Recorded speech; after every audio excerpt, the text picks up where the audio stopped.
প্রিয় ভাই ও বোনেরা, আপনি যখন রমজানের প্রথম সাহরির সময় ঘুম থেকে ওঠেন, চোখে ঘুম, শরীরে ক্লান্তি, তখন কি কখনো ভেবেছেন এই রোজা প্রথম কবে শুরু হয়েছিল? কেন আল্লাহ আমাদের ক্ষুধার মধ্যে রেখেছেন? কেন পুরো এক মাস? রোজা কি শুধু না খাওয়া, নাকি এর পেছনে আছে এক গভীর আধ্যাত্মিক রহস্য? আজ আমরা ফিরে যাব সহস্র 400 বছর আগের সেই সময়, যখন রোজা প্রথম ফরজ হয়েছিল 2 হিজরি সাল। মদিনা নগরী, রাসূলুল্লাহ এবং সাহাবাগণ তখন নতুন ইসলামী সমাজ গড়ে তুলছেন।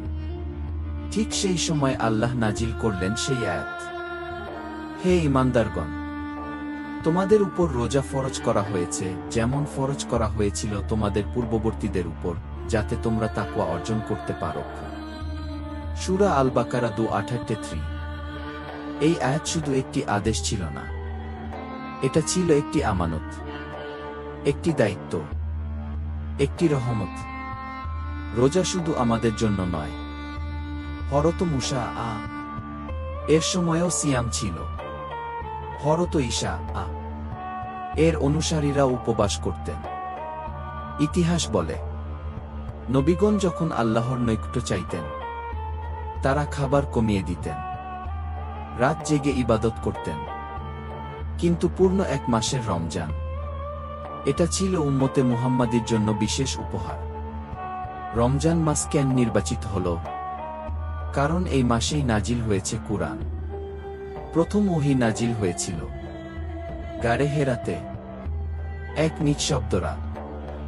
রাসূলুল্লাহ একা। হঠাৎ জিবরাইল বললেন, ইকরা। সেই রাত ছিল লাইলাতুল কদর, এক রাত 1000 মাসের চেয়ে উত্তম। তাই রমজান শুধু ক্ষুধার মাস না, এটা কুরআনের মাস। আল্লাহ বলেছেন, লাআল্লাকুম তাত্তাকুন। তাকওয়া মানে কি? তাকওয়া মানে একান্তে থাকলেও গুনাহ না করা, ক্ষুধার্ত থাকলেও হারাম না খাওয়া, কেউ না দেখলেও আল্লাহ দেখছেন, এই অনুভূতি। রোজা আমাদের নফসকে ভাঙে, আমাদের অহংকার ভাঙে, আমাদের হৃদয় নরম করে।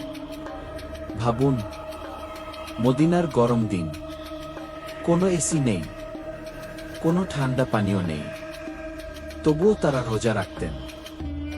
রাসূলুল্লাহ ইফতার করতেন খেজুর দিয়ে, যদি খেজুর না পেতেন পানি দিয়ে। তাদের রোজা ছিল ত্যাগে। আমাদের রোজা কতটা? এক সাহাবী রোজার সময় এত ক্ষুধার্ত ছিলেন যে তিনি পেটে পাথর বেঁধে রাখতেন।